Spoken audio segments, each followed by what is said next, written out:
Merci d'être ici. Merci beaucoup au Jeu de Paume et de nous accueillir et au CNAP pour cette invitation.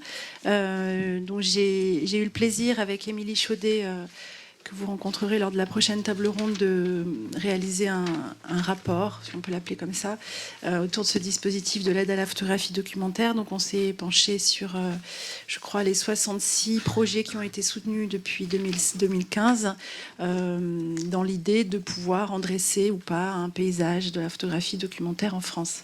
Donc je ne suis pas sûre qu'on ait pu aboutir à en dresser un quelconque paysage, puisqu'évidemment tout ça est très subjectif et dépend aussi des projets qui ont été soutenus. Donc il y a beaucoup de photographes qui manquaient à l'appel dans cette aide. En tout cas, ça nous a permis de lever des questionnements et des préoccupations communes, peut-être, entre tous ces photographes, qu'ils soient du monde du reportage, de la photographie de presse ou de la photographie documentaire ou dite plasticienne. Enfin, évidemment, tous ces champs-là se pénètrent souvent et les problématiques se rejoignent. Donc, par rapport à cette table ronde qui m'a été proposée, j'ai eu envie de voir... moi, il y avait des projets comme ça que j'ai rencontrés, qui m'ont particulièrement touchée, au-delà des projets, des démarches de photographes qui sont ancrés depuis de très longues années, et ces projets arrivaient comme un nouveau chapitre en fait dans leur travail. Et donc c'est à cet endroit-là que j'ai voulu soulever peut-être une problématique. Donc c'était ces questions des communautés et comment les photographes, et au-delà des photographes, d'autres disciplines peuvent rencontrer ces communautés, et comment les artistes aujourd'hui inventent des dispositifs, des protocoles, travaillent l'expérience sur le terrain, entrent en relation avec ces communautés, avec le monde, pour les transmettre et pour nous les donner à voir. Voilà, donc j'ai voulu inviter autour de cette thématique 3 projets, donc qui sont aujourd'hui 4, puisqu'il y a un projet commun entre Christiane Voller et Philippe Bazin. Voilà, donc un projet d'Olivia Gay, Palais Prison, qui a été soutenu en 2017 par le CNAP et qui est un projet de long terme, comme Olivia sait les mener, donc autour de la prison de Caen et du Palais de la Femme à Paris. Le projet de Malik Nejmi, les christianismes ou le christianisme africain au Maroc. Et puis Christiane et Philippe autour de la question des solidarités en Grèce. On va commencer par présenter le travail d'Olivia. Alors évidemment, c'était très frustrant pour moi et pour eux, et ce le sera certainement pour vous, de prendre, de saisir le travail qu'on présente aujourd'hui dans cette impossibilité peut-être de le mettre en regard et en perspective du travail de fond qu'il mène depuis de nombreuses années. Donc tout ça n'arrive pas comme un cheveu sur la soupe, et donc c'est important d'arriver à comprendre dans quoi ça s'insère. Malheureusement, on n'a pas assez de temps pour faire le déroulé de tout un processus de travail. Je pense qu'ils tenteront quand même malgré tout de l'expliquer autant que faire se peut. Je vous invite en tout cas, c'est vraiment l'occasion aussi pour moi, cette table ronde, d'une transmission et d'un partage, d'une rencontre, et vous, professionnels qui êtes dans la salle, vraiment de s'en saisir et leur donner l'opportunité derrière de pouvoir, parce que c'est vraiment 3 projets qui sont encore en gestation, qui n'ont pas du tout affirmé ni fermé de porte quant à des formes. Même Christiane est encore dans le travail d'écriture. Tous sont en train de penser en fait la mise en forme du travail. Olivia dans l'aspect participatif et collaboratif aussi avec les femmes, Alec dans la maquette d'un livre. Enfin, il y a encore vraiment un énorme travail d'accompagnement à faire avec eux, et puis eux dans la transmission aux spectateurs. Donc moi, c'est vrai que j'ai été très très heureuse de les cueillir à ce moment-là et de pouvoir un peu les accompagner. Mais vraiment, je souhaite qu'il puisse y avoir des transmissions derrière. Voilà, donc on commence avec le travail d'Olivia. Je vais simplement dire quelques mots, Olivia, sur ta pratique. Tu m'interromps si je dis n'importe quoi. Donc, Olivia, tu as commencé la photographie, je crois, très jeune, à l'âge de 15 ans. Je ne rentrerai peut-être pas dans l'explication du démarrage de ta pratique, tu en diras peut-être 2 mots. Tu es passée longtemps par la photographie de presse, dont tu t'es éloignée en 2008 pour te consacrer à des projets au long cours. Et en effet, depuis 1997, je crois, tu t'attaches à donner un visage à différentes communautés de femmes, souvent prises dans le contexte du travail, hein, donc des surveillantes de prison, caissières de supermarché. Non, surveillante, je n'ai jamais fait. Surveillante, non. C'est une mauvaise information. C'est pas grave. Des caissières de supermarché, les dentelières de Calais, des moniales, des employées de maison, des ouvrières, je crois aussi des prostituées. Tu t'es aussi attachée à travailler avec des détenus, aussi des femmes sans emploi. Tu dis que tu regardes celles qu'on ne voit pas, les invisibles et les humbles, les femmes de l'obscurité, celles que la société choisit cruellement d'ignorer. Ce sont des cycles de 7 ans, des cycles longs de travail, je crois, que tu mets en place à chaque fois dans le travail avec chaque nouvelle communauté à laquelle tu t'adresses. Ouais. Tu es vraiment dans ce temps long de l'observation, de l'écoute, du regard.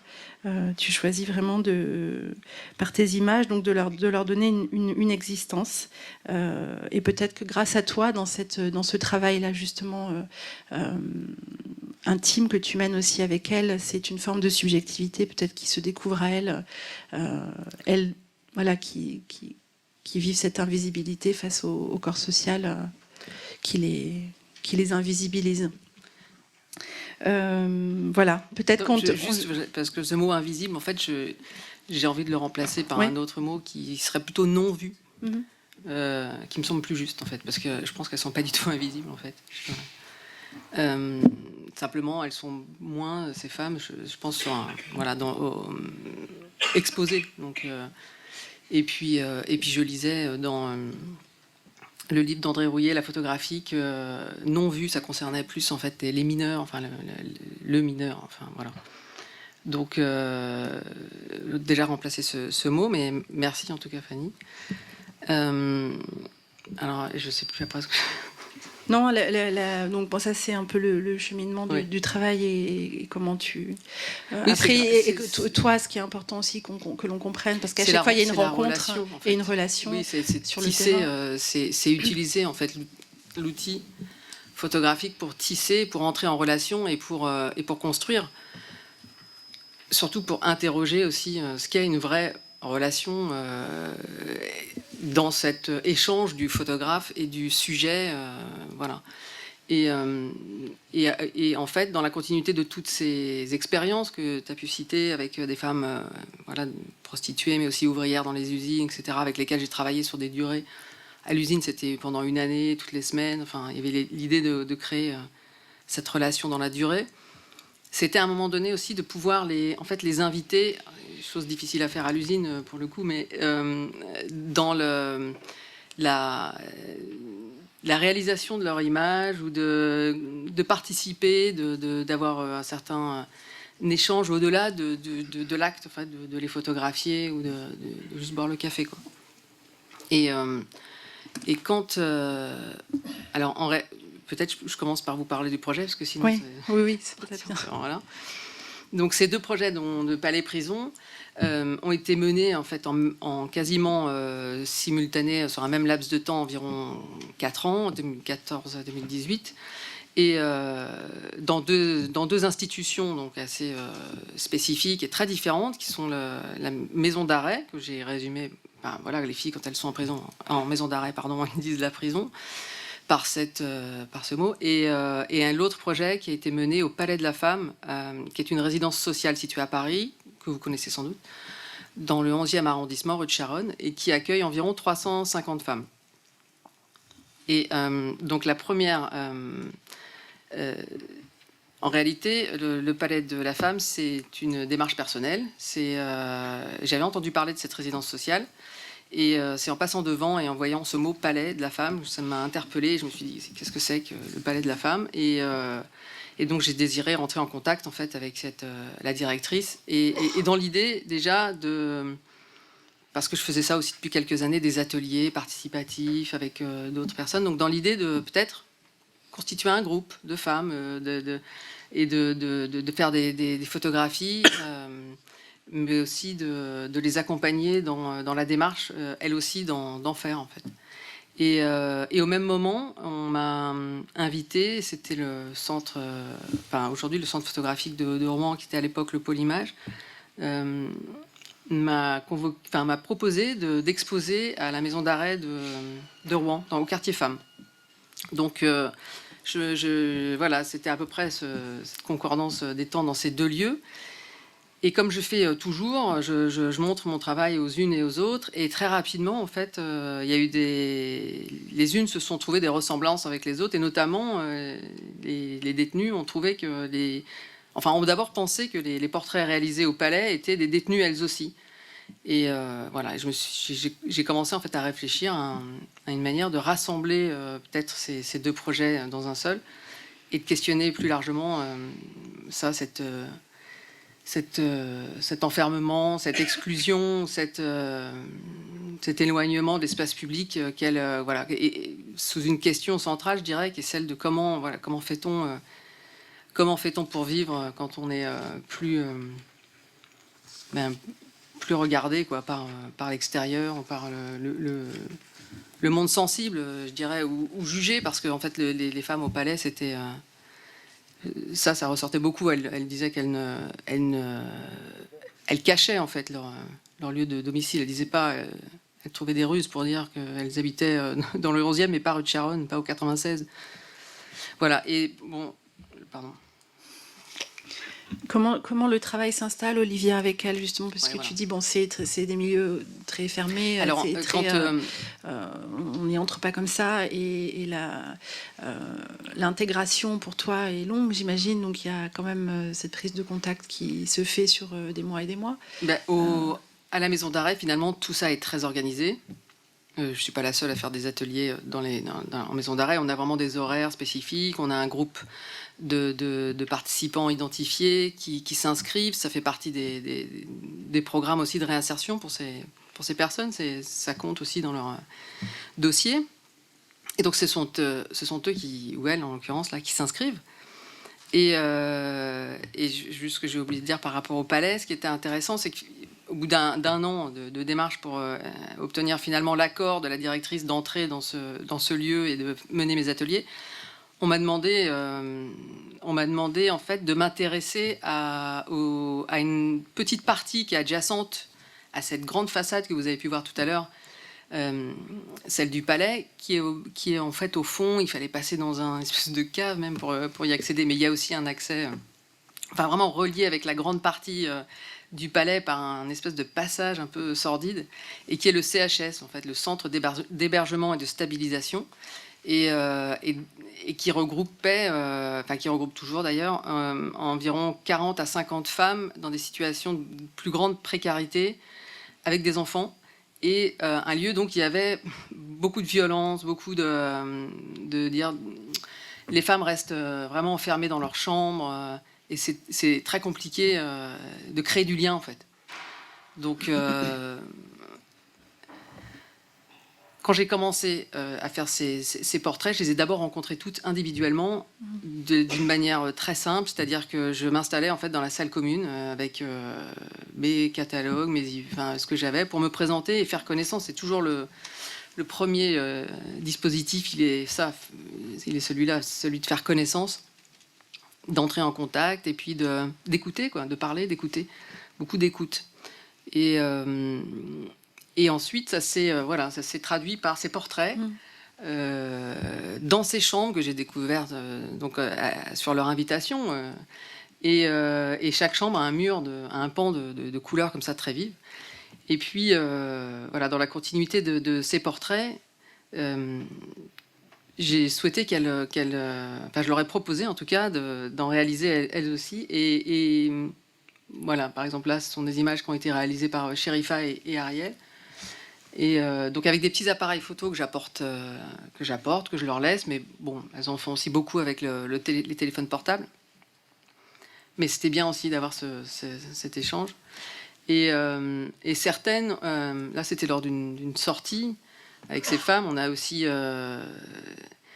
voilà, dans l'idée d'ouvrir en fait, aussi la pratique, j'avais proposé à une danseuse aussi de venir, une danseuse qui est une ancienne photographe qui s'appelait Claire Sauton, qui est venue, qui a orchestré en fait des sortes de chorégraphies avec des femmes.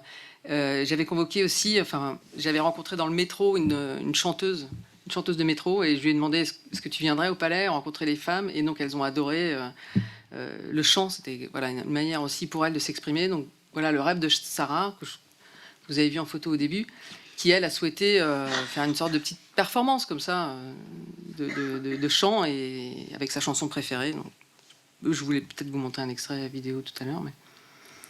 Et puis voilà, donc ce projet, l'objectif de ce projet Palais-Prison, c'était de jouer sur cet oxymore, de ce que ça nous évoque, ce huis clos, et aussi voilà, ce huis clos et en même temps cette opposition, enfin ces images antinomiques, on pourrait dire. Oui. Ouais, c'est Oui.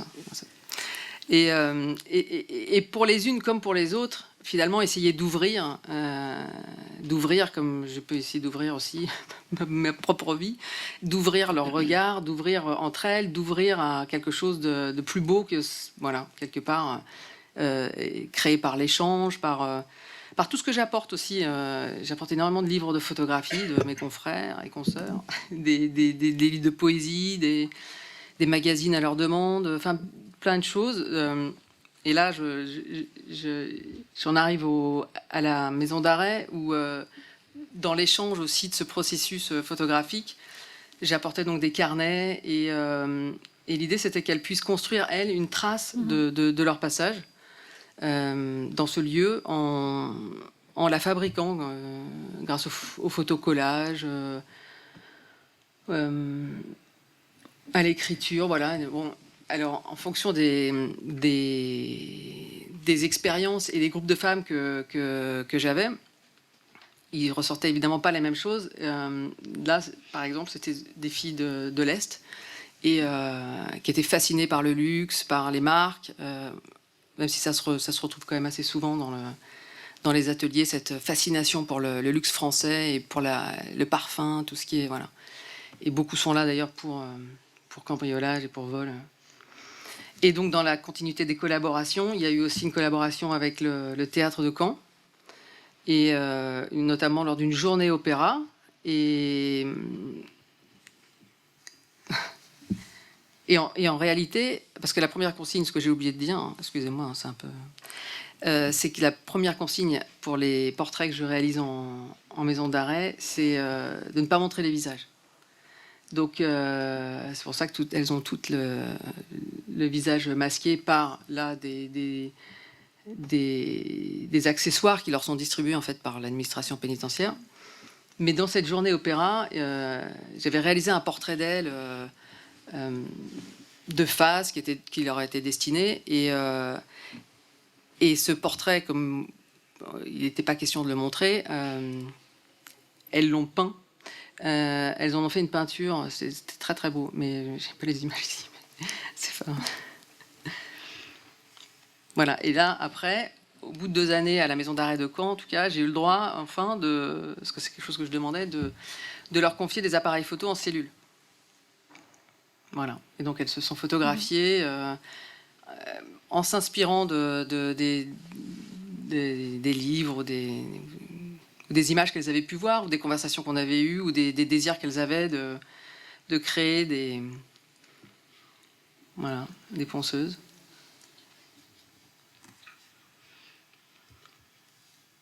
Et ce qui était intéressant, c'était aussi à chaque fois de parler avec elles de l'image en question, de faire une sorte d'analyse, ou d'évoquer le point de vue qu'elles avaient choisi, parce que, voilà, comme... Souvent, on photographie, en tout cas moi, de manière intuitive, mais c'était bien de revenir sur ce que pouvait, enfin, une interprétation en fait des images. Et ça aussi, c'était intéressant de faire de la lecture d'images, voilà, de prendre le temps de regarder ce qui ressortait de ces images, la couleur, la transparence, enfin, voilà, ce qui est propre à la photographie, la lumière.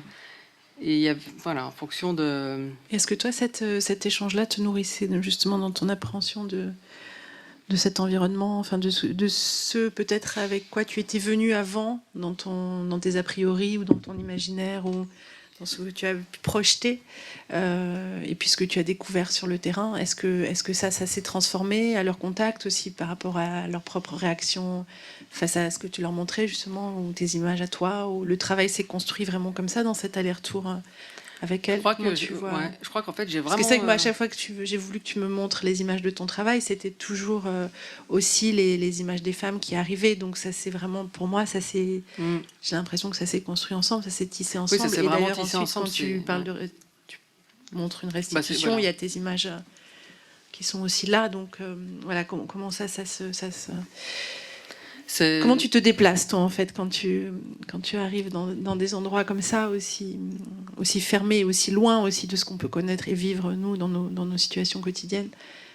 En fait, je me déplace le moins possible. J'essaye d'être vraiment complètement ancrée là où je suis avec elle, justement, d'être vraiment dans cet échange et totalement présente. Et curieusement, en 2013, quand on m'a proposé donc, cette exposition à la maison d'arrêt de Rouen, j'avais extrêmement peur. Je savais, j'étais jamais allée dans une prison, j'avais aucune idée.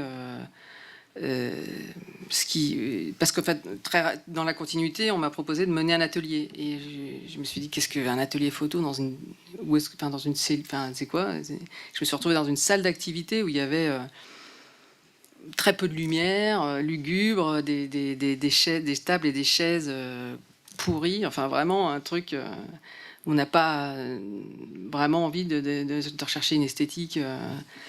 Donc et moi en fait j'avais apporté donc déjà des choses qui font partie de ma vie, des livres, des images, etc. Comme je disais tout à l'heure.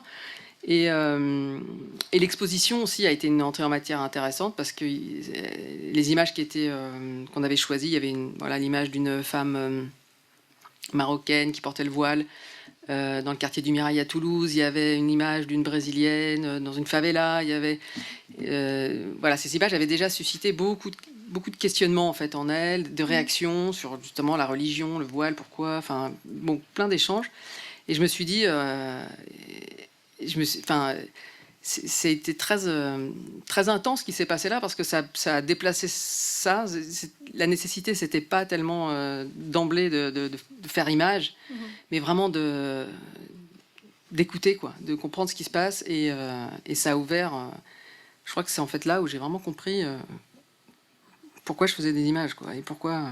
Est-ce que c'est comme ça que ça se construit toujours en fait dans ton cheminement aussi, peut-être que le travail naît de la relation, de l'expérience, du terrain, pour reprendre l'expression philosophe de terrain, photographe de terrain. Ça part de là, bien sûr. Et puis après, je pense, les idées se construisent et donc ce que je veux dire, c'est que tu n'es pas dans un protocole prédéterminé en arrivant. Même si il y a toujours, je dirais, il y a des étapes qui se retrouvent, qui sont celles de faire connaissance, notamment par cette élaboration d'un portrait assez simple, face à face, même dans l'espace de la prison, puisque très rapidement d'après le souhait en fait des femmes détenues, gommer donc toute visibilité de la prison. L'objet du travail que je faisais avec elle, là, dans ce huis clos, n'avait rien à voir avec le lieu, finalement, même s'il est là, il est emprunt, mais plutôt, en fait, une sorte de recherche de cette violence qui émane, voilà, mais que je ne rends pas visible, quoi. Bien sûr. Puisque ce premier atelier dont je parlais tout à l'heure, en 2013, juste après l'exposition, il fallait que je trouve un thème. Et je ne savais pas du tout ce que j'allais faire, mais j'avais entendu dire que jusqu'en 2013, il y avait un photographe qui venait à la maison d'arrêt et qui réalisait donc un portrait destiné à sortir, à être donné, distribué à la famille, aux enfants, et que c'était terminé, qu'il n'y avait plus de financement pour ça. Donc je me suis dit, très bien, je vais commencer par ça, par remplacer le photographe qui est parti, et faire un beau portrait d'elle pour leurs enfants, pour leur famille, parce que... Et ça, voilà, j'ai commencé très simplement comme ça, et puis... Donc 2013, oui, le chemin était quand même long aussi pour construire ce travail. Et aujourd'hui, t'en es où justement dans la... dans l'aboutissement du projet. Bon, il y a eu c'est vrai, comme tu disais. Tu me dis, ce projet n'est pas abouti, donc... Oui, ce que tu disais, c'est il y a plein d'inachevés, et notamment, j'ai eu beaucoup de difficultés au Palais de la Femme. Je pense que ça a plus ou moins échoué, en tout cas dans la composition, dans l'idée de créer un groupe, et sur la durée, ça a quand même été très compliqué. Il y a eu beaucoup de violence aussi parfois, des gestes entre elles. Mais bon, je continue à aller au Palais de la Femme. J'y serai le mois prochain pour présenter justement ce travail, et puis continuer à dialoguer avec elle. Il y a quand même encore un petit noyau qui reste fidèle, et avec qui voilà, je suis en contact. Mais en tout cas, j'ai terminé cette année les ateliers en prison, qui ont duré 5 ans, et 5 ans de manière discontinue, bien sûr, de plus ou moins 2 mois au mois de septembre et 2 mois au mois de juin, et dans les maisons d'arrêt de Rouen et de Caen. Et voilà, donc là j'ai souhaité arrêter, parce que même si on fait des travaux dans la durée, ça peut vite devenir non finito, et voilà, c'est bien d'arrêter, mais c'est... Voilà. Peut-être que je donne la parole à Malik ensuite. Merci.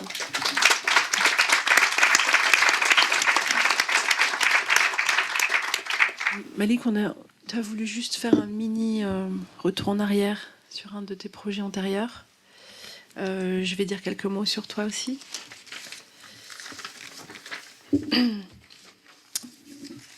Donc je crois qu'il y a d'abord dans ton parcours, Malik, ce lien évident et toujours très présent avec ton histoire familiale au Maroc, et notamment l'histoire de ton père, que tu tisses depuis des années sur le fond d'une histoire collective.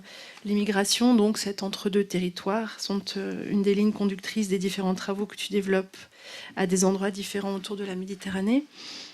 C'est dans ce croisement, donc entre les doutes de celui qui retourne au pays et les doutes de ceux qui tentent de rejoindre l'Europe aujourd'hui, que tu construis des espaces de réflexion. Donc ton travail parle d'exil, celui du père qui a choisi d'émigrer, celui du fils qui est divisé entre deux cultures, et celui de l'homme en partance. Autour de cet exil éprouvé, il y a cette recherche de forme pour communiquer l'expérience.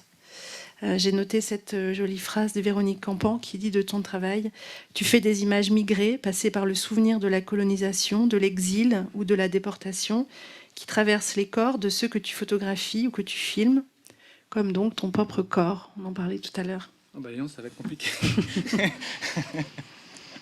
Le christianisme africain au Maroc. Donc c'est un projet que tu as mené grâce à l'aide du CNAP en 2017. Donc un nouveau volet dans ton travail sur l'immigration à travers cette fois-ci l'angle de la foi. Tu as réalisé ces images en collaboration avec 2 anthropologues basés au Maroc. Et donc là, on parlera aussi de ce lien justement avec d'autres disciplines qui nourrissent et construisent le travail. Donc voilà. Peut-être. Donc tu voulais revenir sur sur le travail. Ouais. Non, bah merci pour l'invitation en tout cas. Merci à l'équipe du CNAP. Merci Fanny. Puis ça permet de se revoir un petit peu. Moi, je viens pas souvent en fait sur Paris. Et étrangement, je fais très peu de photos. Je fais plus de vidéos récemment en fait. Je voulais un peu reprendre le chemin un peu des routes migratoires, hein, peut-être. Effectivement, il y a eu tout un travail sur l'exil, sur la relation au père, qui était vraiment le travail qui m'a fait connaître, et cette démarche du fils qui va au Maroc faire des images pour ramener son père. C'était vraiment ce rapport comme ça un peu physique au déplacement, qui a permis de faire un ouvrage qui s'appelle El Maghreb, mais qui a été très vite en fait un objet de conflit en fait intime, et qui m'a écarté en fait à la fois de la famille et de mon père. Donc l'objet affectif en soi du livre, dans sa réception, n'a pas du tout abouti à ce que je pensais. Par contre, c'est vrai qu'il y avait cette ambiguïté. C'était un peu ambigu d'avoir plus près, plus près, ah ouais. Une forme de réussite en fait artistique autour du projet, et à côté de perdre l'espace intime de la famille. Donc en fait, moi je me suis retrouvé dans un moment où ma famille m'a dit mais tu viens plus nous voir. Donc tout mon terrain affectif, en fait, mon terrain de travail, mon terrain, on va dire, de représentation, en fait, où je faisais mes images dans la maison de ma grand-mère à Rabat, m'a été complètement coupé. Et je sais pas comment après je me suis mis en relation avec les communautés, mais il y a eu, j'en parlais un petit peu tout à l'heure, il y a eu un détour en fait par une résidence en Italie qui s'appelle la Villa Médicis, qui m'a vraiment permis une respiration totale. C'est-à-dire qu'en fait, j'étais plus dans l'axe comme ça, postcolonial France-Maghreb, et je pouvais en fait me voir moi en fait, avec un peu de distance et reconstruire en fait toute une relation avec le Maroc. Et en fait, c'est sur ces routes-là, en fait, ces résidences qui sont aussi des moments de recentrage, on va dire, et qui permettent aussi des productions. C'est-à-dire on est avec des bourses qui sont conséquentes, qui permettent de produire, d'acheter du matériel, des caméras, des films, et d'aller de l'avant, quoi. Que je me suis mis en route, en fait, autour des vendeurs ambulants, en fait, des vendeurs ambulants sénégalais, des communautés sénégalaises, parce que je trouvais qu'il y avait je suis très intéressé par les circulations, par la façon dont ces jeunes en fait se postent dans les rues, déposent des petits tissus pour déposer leurs objets, leurs statuettes, et commencer en fait à les rencontrer. Et puis quand on regarde un peu dans le champ de l'histoire de la photographie, et ben, il faut remonter à Eugène Atget en fait pour voir qu'on n'a pas documenté toutes ces circulations en fait. Atget, c'est après la guerre, le remouleur, la vendeuse de fleurs, etc. Et toute cette vie, toute cette économie parallèle aujourd'hui qui fait que on voit ces jeunes dans toutes les grandes villes en fait européennes n'est absolument pas documentée. Donc j'ai passé pas mal de temps avec eux sur le long du fleuve à Rome. Je me suis rendu compte que la photographie n'avait pas sa place. C'était très compliqué de photographier des gens, notamment à la chambre, quand ils sont sous pression permanente de la police ou de petits groupes fascistes qui passent pour leur pousser leurs objets, etc. Et j'ai pris la démarche un peu plus de la posture de l'anthropologue ou de l'ethnologue, c'est-à-dire de rester avec eux, de passer du temps, d'essayer de comprendre en fait quelle était leur posture. Et puis je me suis rendu compte que c'est des gens qui avaient des revendications politiques, sociales, des engagements, des luttes, notamment antifascistes en Italie. Donc j'ai commencé à filmer ça et à faire des films en fait pour ces gens. Donc à chercher ou à provoquer ou à attendre une demande. Je pense que la question de la demande, tu l'as très bien prononcé, en fait, tu as pris la place d'un photographe qui faisait des portraits, donc il y avait une espèce d'utilité en fait à un usage d'une image et d'une représentation. En plus, pour une image qui va après circuler dans les familles, moi j'aime beaucoup en fait ce principe. C'est pas vraiment si, c'est une démarche en soi. En fait, c'est une démarche sociale. Et là, en l'occurrence, le film que j'ai fait à Florence a beaucoup plus circulé dans les milieux des familles, en tout cas, que dans les murs des musées.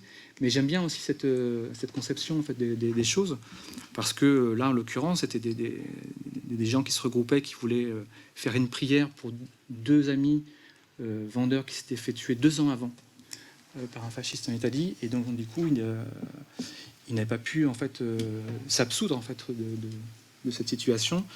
Et ils m'ont demandé, ils ont accepté la caméra en disant mais tu peux venir filmer si ton film nous aide à lutter.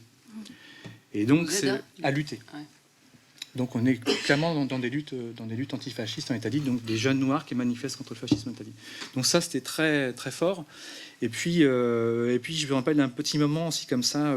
J'étais fasciné par le geste en fait, la façon dont ces jeunes occupent le territoire. En fait, il y a le corps, il y a l'espace en fait.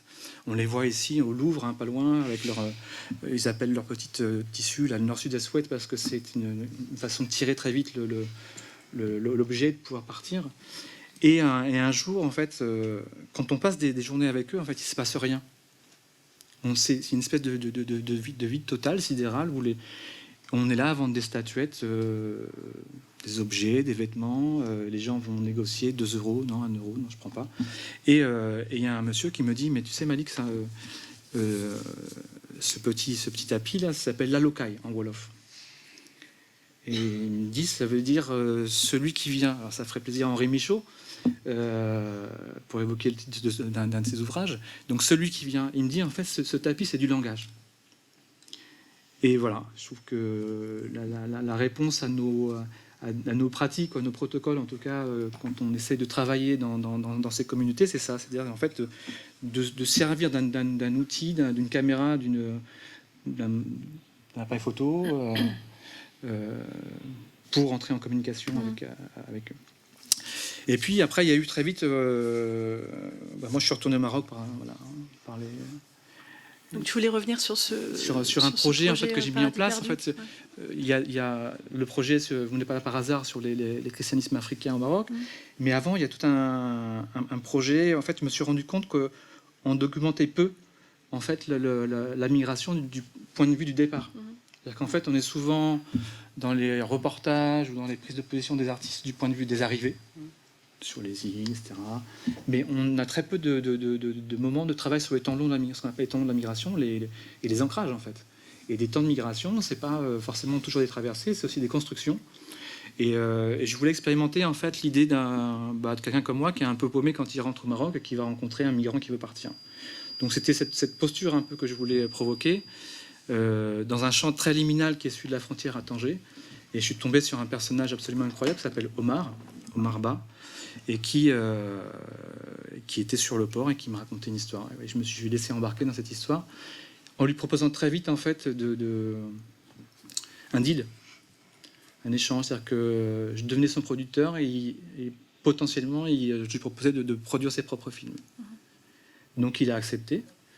J'ai compris après pourquoi il avait accepté, mais je me suis lancé là-dedans. Je voulais travailler sur la question de la clandestinité, on va dire un petit peu, et puis la question du transit. Et puis avoir surtout accès aux imaginaires. Que je m'étais dit que cette caméra, avec le temps, allait aussi possiblement nous montrer... on était vraiment sur les préparatifs en fait, de la traversée. Il est rentré en communication avec moi, on les a vus au début, on voit des rames en bois. On voit une image d'ailleurs aussi au tout début, dans la nuit. C'est la première image moi, qui m'a intrigué. C'est une image qu'on trouve dans un livre de Kaderatia sur la question de la réparation, mais qui n'explique pas ce que c'est. Et ce sont des hommes qui mobilisent en fait un groupe d'hommes, de femmes, d'enfants pour traverser le détroit de Gibraltar. Donc le détroit, c'est des traversées qui font à peu près 13 km et qui vont aussi mettre en place des stratégies en fait de leur côté pour se sentir le plus protégé possible en fait. Et toutes ces énergies, tous ces temps-là sont des temps aussi où on recherche de la protection. Voilà.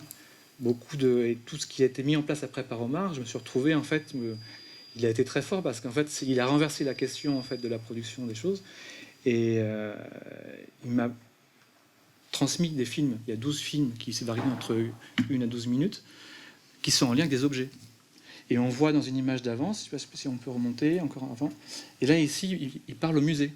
C'est-à-dire qu'en fait, il ne parle plus à Malik, il ne parle plus au public. Il interroge directement la question du musée en disant que moi, je fais ça pour Malik parce qu'on lutte, etc. ensemble, c'est un frère. Donc voilà un peu la relation.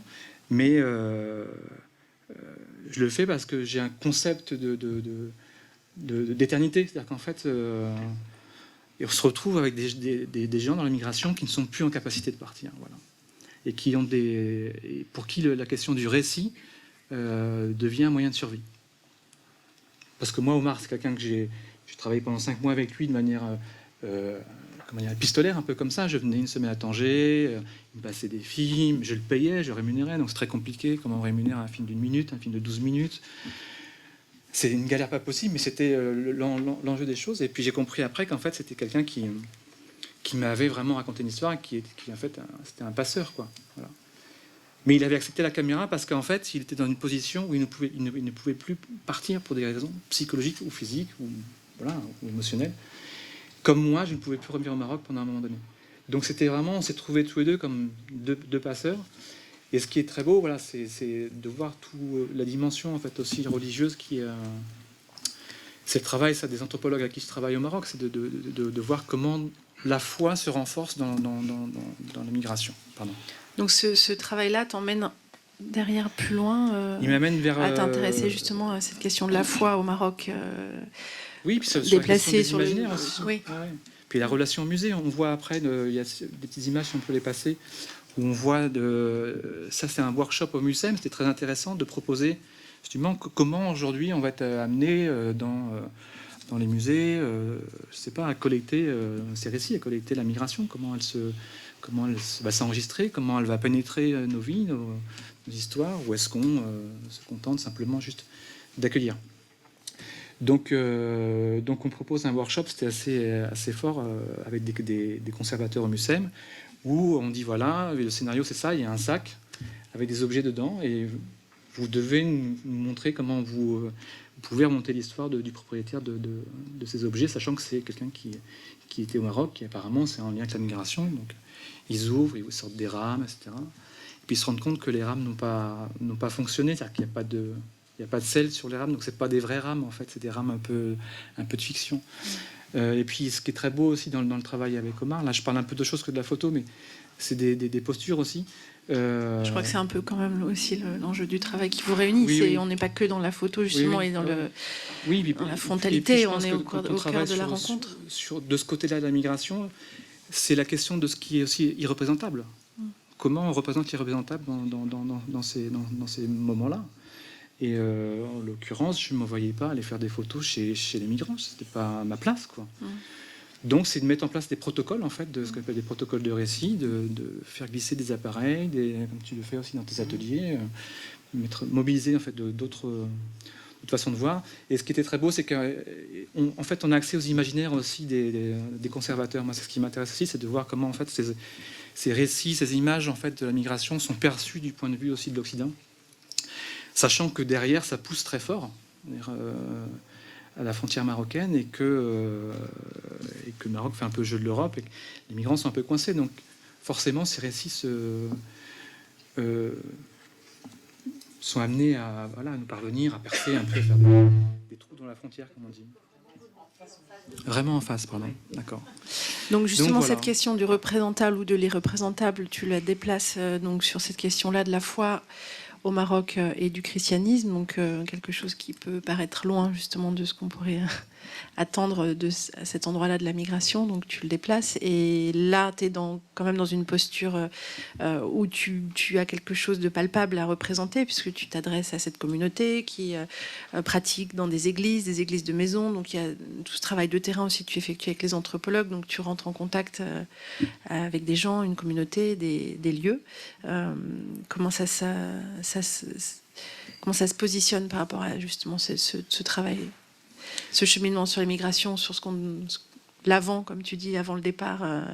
Ils sont aussi donc avant le départ, puisqu'ils préparent le départ. Mais il prépare le départ, mais il s'installe surtout. C'est aussi une façon de parler de... Moi, c'est ça l'intérêt de travailler aussi avec les anthropologues, c'est qu'on travaille sur des temps longs, ce qu'on appelle les temps longs de la migration. C'est vrai que quand on est dans la représentation, dans l'image, dans la photographie, on est souvent tenté d'être sur la question de la traversée. Ou je sais pas, enfin c'est des poncifs qui ressortent souvent. Là, en l'occurrence, il y a un contexte déjà politique au Maroc qui fait que les gens sont bloqués. Voilà, on parle très peu de ces traversées du détroit de Gibraltar quand même. Et puis il y a ces communautés congolaises qui arrivent donc, et qui voient dans le Maroc une terre promise, quoi. Et qui investissent des appartements. Donc les anthropologues, l'intérêt c'est qu'ils sont aussi là depuis longtemps. Je veux dire, Bernard Coyot, il est à la fois anthropologue et pasteur quand même. Il a monté un institut œcuménique de Rabat et se rendant compte en fait qu'il y a toutes ces églises qui ouvrent de manière, c'est vraiment un secteur informel en fait, on va dire des églises clandestines. Il décide un peu de proposer une formation en fait à ces pasteurs pour formation théologique, anthropologique, etc. Et puis d'histoire d'islamique aussi pour savoir dans quel pays on est et pas raconter n'importe quoi sur le Maroc. Donc voilà, après, en termes de posture, de démarche, l'entrée était plus facile du fait que Sophie Bava et Bernard Coyot étaient sur place. Moi, dans mon dossier au CNAP, j'ai raconté que je venais quand même documenter aussi le travail des anthropologues. Voilà. Et après, il y a toujours un deal. Oui, je pense, oui, bien sûr. Oui. Sachant qu'entre eux, déjà, il y avait ces questions de terrain, c'est pas évident parce qu'on passe d'un terrain d'une chercheuse au terrain d'un autre chercheur. Le travail sur les christianismes, moi je l'ai plutôt resserré vers les églises de maison parce qu'elles sont c'est des lieux fabuleux, c'est des petits théâtres de la migration. Donc là on voit ici en fait on voit très peu le Maroc parce que je suis tout le temps en fait dans les églises. Et j'ai choisi en fait de suivre le calendrier religieux selon les invitations qu'on allait me faire. Pour parler du deal, en fait, c'était la réunion avec les pasteurs au début de mon séjour au Maroc. Et très vite, l'objet du livre, en fait, c'est formulé. J'ai photographié comme le récit, les rencontres, Là, ce que tu montres, l'espace, oui, les gens. là, Voilà. ce serait Ouais. l'idée d'un montage sous forme de livre. Des images complètement vis-à-vis pour restituer en fait les corps dans l'espace, la dimension aussi des lieux, pour comprendre un peu où est-ce qu'on est sans forcément trop les dévoiler. C'était un peu l'idée. Et puis la question du livre, oui, parce qu'en fait, tout de suite, ils ont demandé des papiers pour leurs églises. Ils ont vu en nous des artistes, on va dire, une forme d'apport d'une légitimité, en fait, sur autour de leurs convictions, autour de leur construction, en fait, religieuse. En termes d'image, je ne pense pas que ce soit, comme on dit souvent dans le jargon photo, des images fortes. C'est pas ce qui m'intéresse en fait, une image forte ou à ce moment-là c'est quoi une image faible, mais c'est vraiment un projet où l'image et la parole en fait sont complètement liées. On veut retranscrire en fait, c'est des églises pentecôtistes évangélistes, vous suivez là, la parole elle tombe comme ça. Et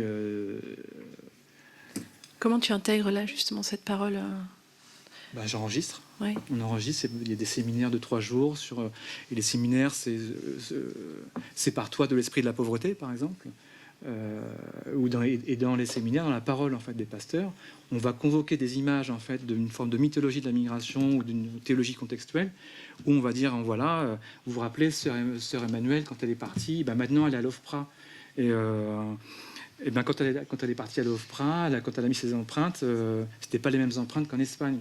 Donc on utilise en fait tout un contexte pour en fait bénir en fait l'audience en fait qui est là et qui effectivement est venue au Maroc pour partir. Sauf qu'il y a un contexte qui fait que on bénit aussi maintenant le roi parce que c'est le seul pays qui régularise en fait au Maghreb. Il y a eu 3 vagues de 25 000 régularisés au Maroc, à peu près 8 ans. On prie pour les papiers dans les églises, donc on a aussi avec Sophie des enregistrements d'un ce qu'on appelait un prêche de régularisation, qui est absolument beau parce qu'en fait ce qui est beau c'est à la fois l'image et le texte parce que il convoque en fait l'image de Jésus ou les évangiles, c'est Jésus le migrant, quoi. Voilà. Et très vite en fait c'est à la fois ces pasteurs qui ont pris la route, qui ont quitté le Congo, le Cameroun, qui ont fui les rebelles, etc., qui ont construit en fait des églises en mobilité. Et qui ici au Maroc construisent une forme de réussite, quoi, d'installation. Et puis après, voilà l'image qu'on voit ici. On voit là j'ai mis en place un petit protocole. On voit Sophie Bava avec pasteur Jean Massembila et Pamphile Kyoko, qui sont tous deux partis même endroit à Kinshasa et qui après ont fait d'autres routes, qui se retrouvent ici au Maroc. Et c'est vrai que ce protocole a permis en fait de faire sortir des objets, notamment des cahiers où un pasteur, parce qu'après on pourrait se dire oui, a priori les migrants prennent la route, ils n'écrivent pas, quoi. Là en l'occurrence il a noté tous les prêches depuis 2003, toutes les thématiques qui ont été développées, toutes les prophéties qui ont été développées sur place par les gens, par les pasteurs. Et puis après, moi, ce que je trouve je vais devoir t'interrompre, Malik, pour donner la parole à sur la question de l'esthétique. Après, c'est vrai qu'on voyait une image d'une prophétesse en train de toucher le ventre d'une femme enceinte. Je trouve qu'il y a effectivement dans ces espaces de migration ce que j'appelle moi une esthétique de la relation. Voilà, quelque chose qui est un peu nouveau et qui reprendrait un peu glissant sur l'identité de la relation, mais qui permet de voir un peu des nouvelles esthétiques assez fortes et qui mettent en marche une autre façon de penser le monde et de se mettre en relation avec celui-ci. Ce serait bien peut-être qu'on y revienne une fois qu'on aura fait notre tour de table sur cette question de l'esthétique de la relation, à mon avis, qui vous relie tous les quatre. Je vais passer la parole à Philippe et Christiane.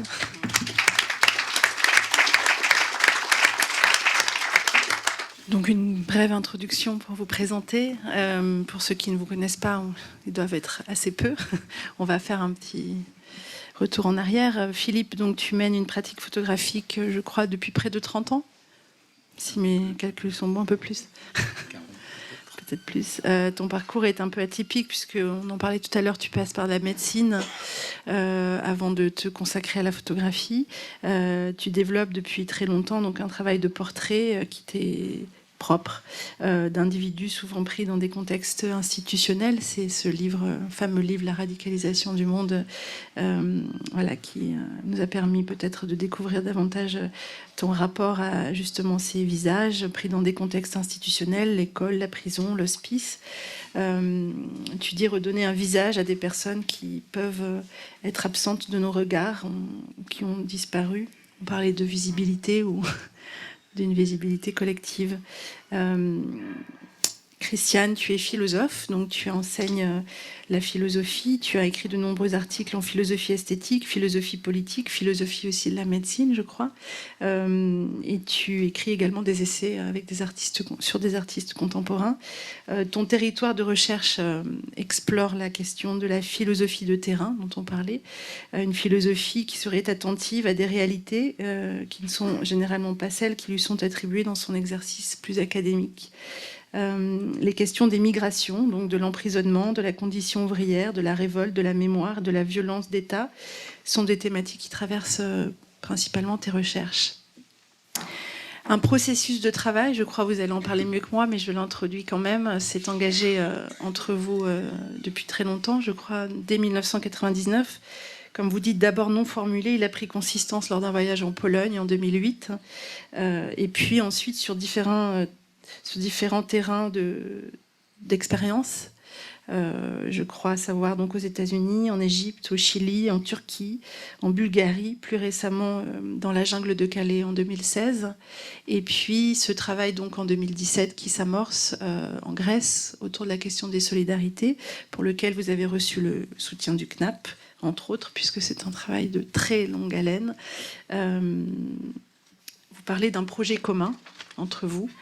Voilà, donc peut-être je vous laisse la parole sur ce projet, sur ce travail de terrain collaboratif entre vous, mais aussi avec les personnes que vous avez rencontrées autour des questions de la santé, de cette politique de la santé et de ce rapport au processus de globalisation voilà, qui se place là, à cet endroit-là de la Grèce, mais qui le dépasse évidemment. Voilà. Bon, merci Fanny déjà de l'invitation et merci au CNAP et merci aussi qu'on puisse se trouver ici.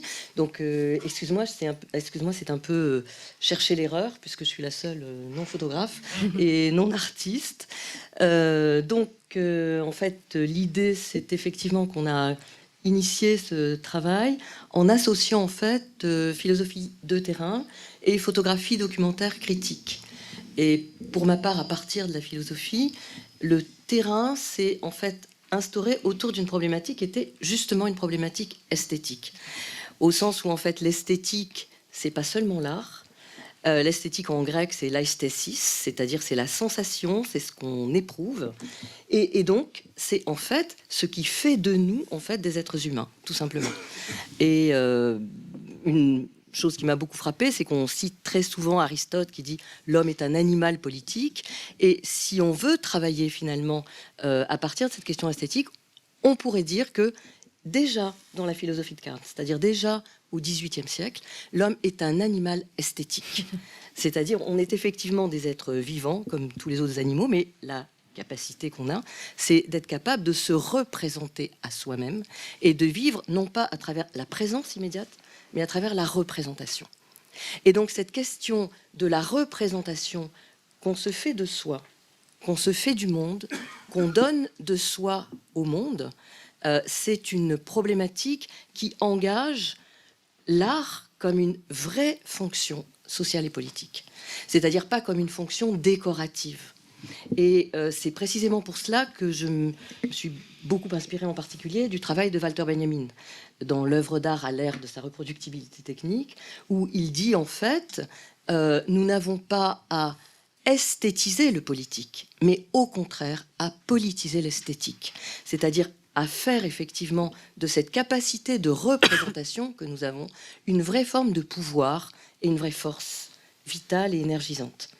Donc c'est à partir de là en fait que j'ai voulu penser la question de la philosophie de terrain, c'est-à-dire quelque chose qui est ancré dans le réel, qui n'est pas une espèce de philosophie sur son nuage, et qui, à travers la question des subjectivités, interroge la question du collectif.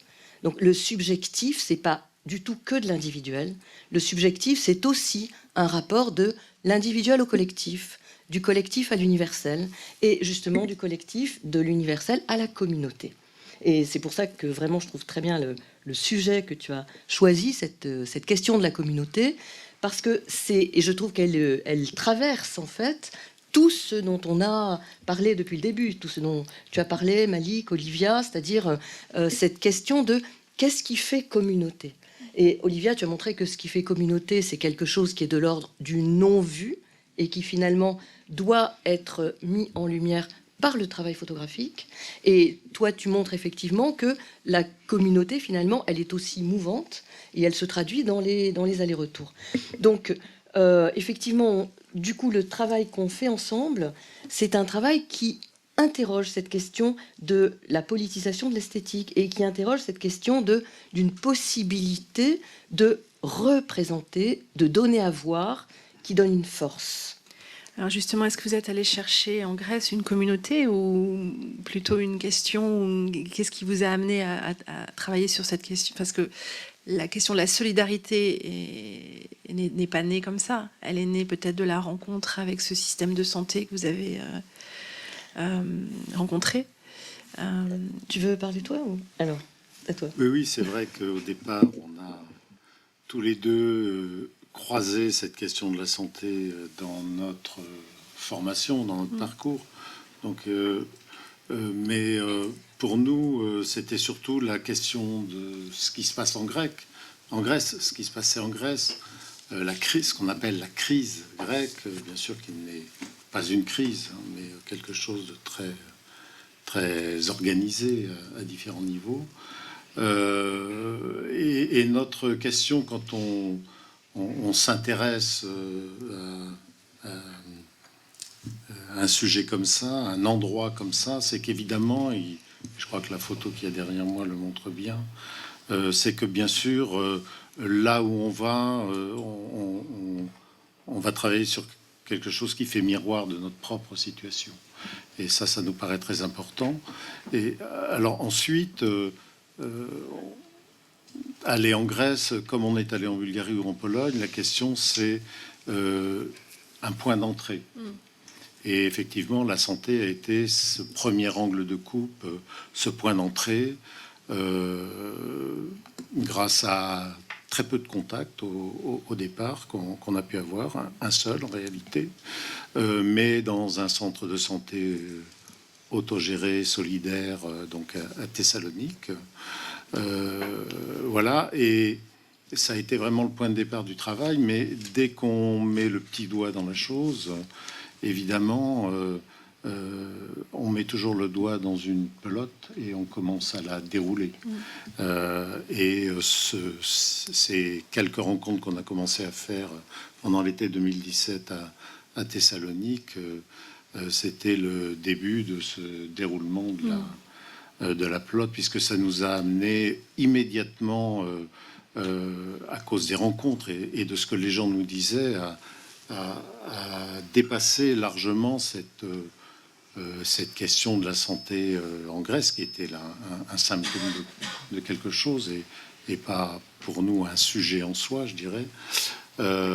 Et on s'est très vite évidemment retrouvé à croiser un certain nombre de questionnements que les gens avaient, non seulement autour de la santé, mais autour du travail, dans une usine autogérée par ses ouvriers, ou un camp de protestation contre une mine d'or en calcidique, dont on voit bien maintenant de quoi il s'agit en Guyane, puisque c'est exactement la même problématique, ou encore dans l'ancien terrain qui avait accueilli le camp d'Idomeni à la frontière macédonienne, ou encore à Athènes, au City Plaza, ou dans différents quartiers qui aident les gens qui sont complètement démunis. Voilà, un certain nombre de questionnements se se sont rencontrés, se sont croisés à mesure où on déroulait cette pelote.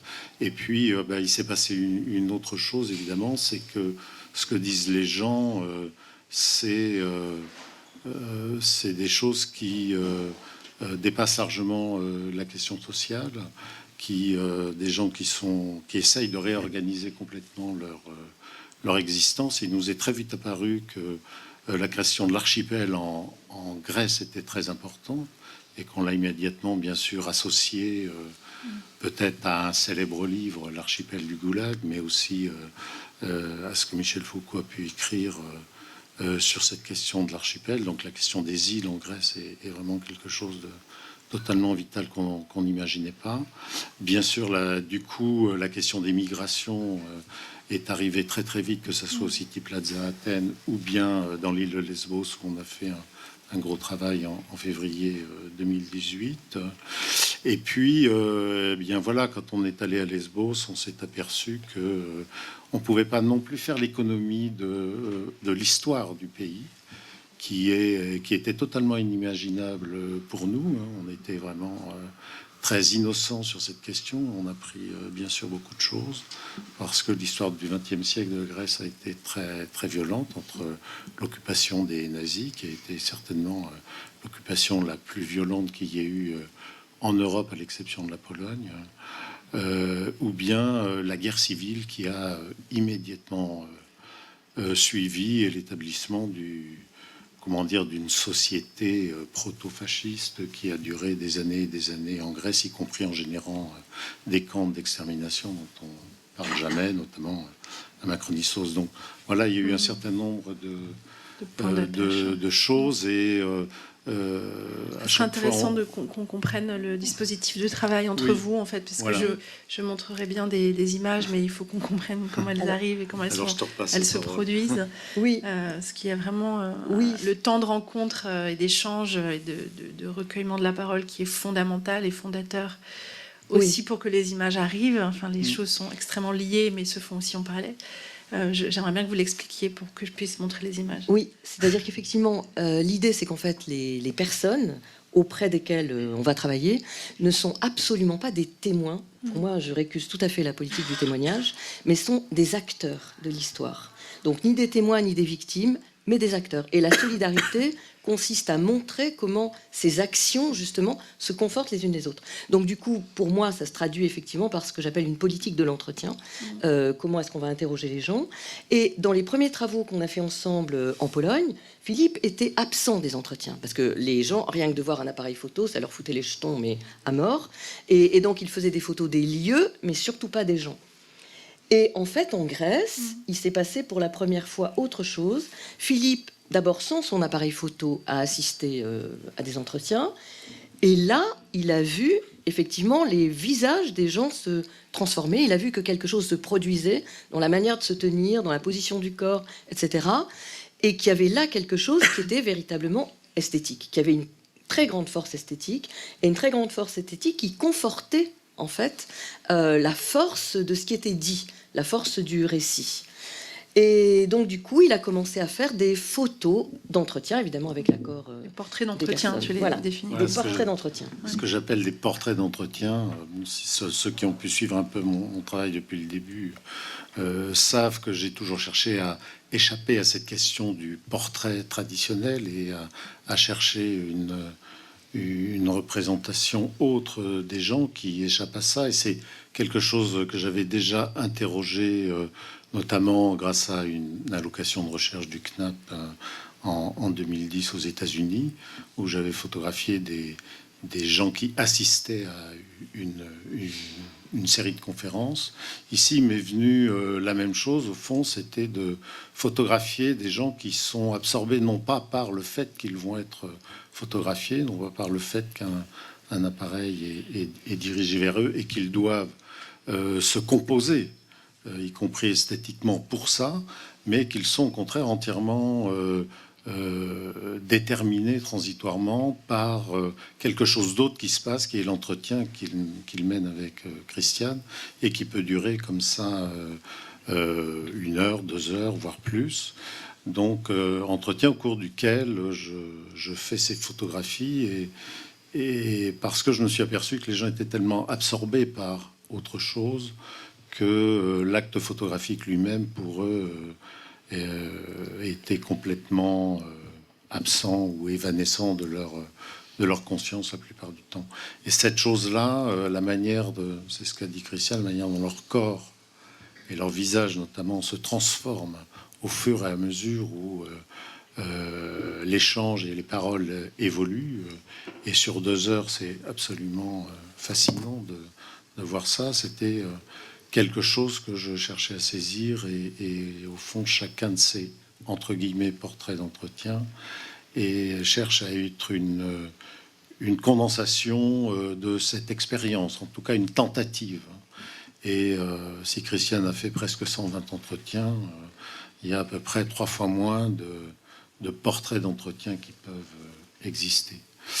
Voilà, donc ça c'est alors vraiment une vraie question esthétique pour moi aussi, qui me paraît très, très importante et qui fait écho à tout un cheminement. Et puis comme tu as projeté les images, il y a d'autres photographies évidemment qui s'articulent à ces portraits, qui donc forment une autre forme de montage, outre le montage des portraits entre eux, donc le montage des portraits avec un certain nombre de lieux qui correspondent tous à des expériences, un vécu qu'on a eu en rencontrant les gens, ou dont les gens ont pu nous parler. Évidemment, s'il y a une photo de grotte, c'est parce que quand on a discuté avec ce vieux journaliste dans l'île d'Icaria, il nous a expliqué que les déportés qui faisaient la guerre civile avec les communistes dans cette île d'Icaria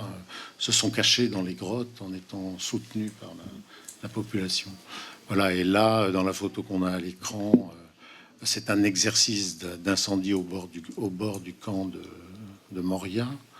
Et je trouvais évidemment ça extrêmement dérisoire de demander à des réfugiés qui ont traversé les pires choses de faire cet exercice qu'on leur impose en quelque sorte. Mais en fait, le travail aboutissait aussi à une mise en abîme, et je pense que c'est ce qu'on voit aussi dans les images. C'est-à-dire, on fait ce travail d'abord sur les solidarités politique, c'est-à-dire sur la manière dont, face à l'arrivée de la Troïka en Grèce, qui détruit les politiques sociales, il va y avoir une tentative de restaurer de la solidarité compensatoire, en particulier dans le domaine de la santé. Et puis, de là, on aboutit à la question des migrants, c'est-à-dire la Grèce est au croisement de tout ça, puis au-delà de la question des migrants, à une question de migration qui traverse l'histoire. Ce qui s'est passé dans la grande catastrophe de 1922, quand justement une partie des gens qui habitent actuellement l'île de Lesbos ont dû recevoir sont issus en fait des migrants qui ont été chassés de Turquie. Et eux-mêmes, ils voient arriver les migrants qui sont dans la même situation que leurs grands-pères ou leurs arrière-grands-pères. Donc il y avait toute cette mise en abîme. Cette image de Lesbos, voilà, et qui se traduit assez symboliquement, justement, tout à fait, résonne assez symboliquement dans ce que tu dis. Exactement, qui se traduit exactement là-dedans, c'est-à-dire reconstruire le réel contemporain, tous les croisements qu'il impose finalement, dans une profondeur de champ historique. Et comment donner cette profondeur de champ par l'image et par le texte et par le croisement des deux. Et ensuite, c'est le montage des images, là c'en est un par exemple, et le montage entre image et texte qui va produire quelque chose qui est un nouvel objet qu'on n'imaginait pas au départ. Et c'est ce sur quoi vous travaillez aujourd'hui. Oui. Voilà. Oui. Comment cette parole, ce texte, cette parole qui se traduit en texte, s'intègre aux images. Comment les choses se dialoguent entre elles. En fait, pour l'instant, c'est... Alors c'est, enfin, si on a l'expérience depuis un certain temps de ça, puisque c'est la même chose pour le bouquin sur la Pologne, mais à chaque fois ça prend une forme différente. Par exemple, quand on a fait le travail en Bulgarie, ça n'a pas pris la forme d'un bouquin, ça a pris la forme d'une projection parlée. On projette les images et sur les images, il y a le texte incluant les paroles des personnes. Donc, en fait, c'est vrai que c'est un travail de long terme, c'est-à-dire il faut d'abord que je décrypte mes propres entretiens, mais comme le temps, en fait, n'est pas le même, le temps de l'image n'est pas du tout le même que le temps du texte. Donc, du coup, le temps que moi je mets à décrypter les entretiens, c'est un temps pendant lequel Philippe fait déjà, lui, le montage de ces images. Et donc, il y a déjà quelque chose qui, dans l'image, moi-même, va me parler au moment où je décrypte les entretiens. Et ensuite... Vous en parlez ensemble, enfin, vous le travaillez ensemble, ça, ce On- montage-là, on- justement. On ne travaille pas Vous ensemble, rencontrez, en fait. vous montrez les choses dans l'évolution. Moi, je dirais plutôt qu'on travaille en On superposition. travaille chacun de notre côté, en superposition. Et évidemment, on en discute à certains moments beaucoup ensemble, mais chacun est complètement autonome dans son propre travail, évidemment. Pour ce qui concerne la photographie, voilà, c'est plutôt de ma compétence. J'interviens pas dans la constitution du texte philosophique, c'est plutôt de la sienne, mais à un moment donné, donc les choses se construisent chacun de notre côté, et puis on étudie comment s'organisent des croisements, des points de rencontre, et à chaque fois c'est une aventure. Souvent on dit que notamment la photographie est expérimentale quand elle manipule, comment dire, des outils du médium, mais je crois en tout cas que dans la photographie documentaire, il y a une extraordinaire comment dire, d'extraordinaires possibilités d'expérimentation qui me paraissent extrêmement riches et qui évidemment ne se lisent pas forcément dans la manière dont sont faites chaque image, mais plutôt dans la manière dont elles sont montées, articulées ensemble, articulées avec du texte. Et pour nous, à chaque fois, c'est une expérience. Alors là, sur les solidarités en Grèce, le travail est en cours, donc on serait un peu en mal de dire exactement pour l'instant ce qui va être, mais quand on voit le travail, les femmes militantes des Balkans, cette articulation a pris une certaine forme, hein, puisque les textes sont exposés et agrandis comme les photographies. Ça a été une projection parlée en Bulgarie. C'est la forme d'un livre, Le milieu de nulle part, quand on est allé en Pologne, où les cahiers de texte et les cahiers de photographie sont articulés ensemble d'une manière très précise. Et puis c'est parfois des moments où ça ne se rencontre pas, que ce soit le travail qui a été fait à Istanbul ou au Chili par exemple, ou encore en Égypte. Eh bien, il y a des publications d'articles dans des revues scientifiques ou non de la part de Christiane. J'ai fait ces photographies, mais pour l'instant, elles n'ont pas donné lieu à un objet commun, parce que peut-être que ce n'est pas non plus un point de passage obligé à chaque fois. Oui, et puis il y a un travail ce que j'appelle un travail de laboratoire, c'est-à-dire un travail véritablement d'élaboration qui se passe. Et pour moi, en tout cas, dans l'élaboration de mon texte, donc du texte que je vais tirer des entretiens, dans l'élaboration du texte, je suis très influencée par les images. C'est-à-dire, au moment où j'élabore le texte, j'ai les images devant les yeux. Et ensuite, quand j'ai élaboré mon texte, Philippe, lui, va encore remonter autrement le dispositif des images. Donc, il y a sans arrêt un aller-retour, finalement, un dialogue, une espèce de dialectique, finalement, entre les deux, et qui ne trouve son point d'aboutissement qu'au moment où le livre est prêt, ou bien où la projection parlée est finalisée. Voilà. Donc on est là aussi dans une relation, finalement. Oui, tout à fait. Oui. Ouais. Une relation et une interaction qui est vraiment très, très, très forte, parce que l'esthétique de l'image répond aussi à l'esthétique du texte. Et réciproquement. C'est-à-dire qu'il y a bien sûr une esthétique du texte, hein, mais le rythme du texte, la manière dont il se constitue, la manière dont il s'articule, fait écho à la manière dont s'articulent les images, sans que jamais, bien sûr, l'image ne puisse être illustrative. Donc, le texte n'est pas la légende de l'image, absolument pas. Les images ne sont pas du tout l'illustration du texte, mais il y a véritablement une espèce de choc dialectique entre les deux qui produit finalement la dynamique du travail final. Voilà. Bon, on me fait des grands signes, je crois qu'on a écoulé notre temps.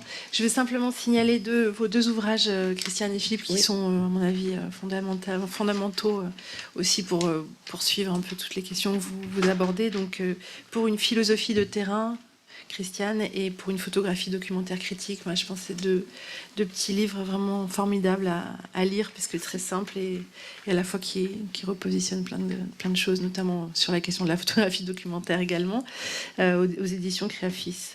Merci beaucoup. Merci.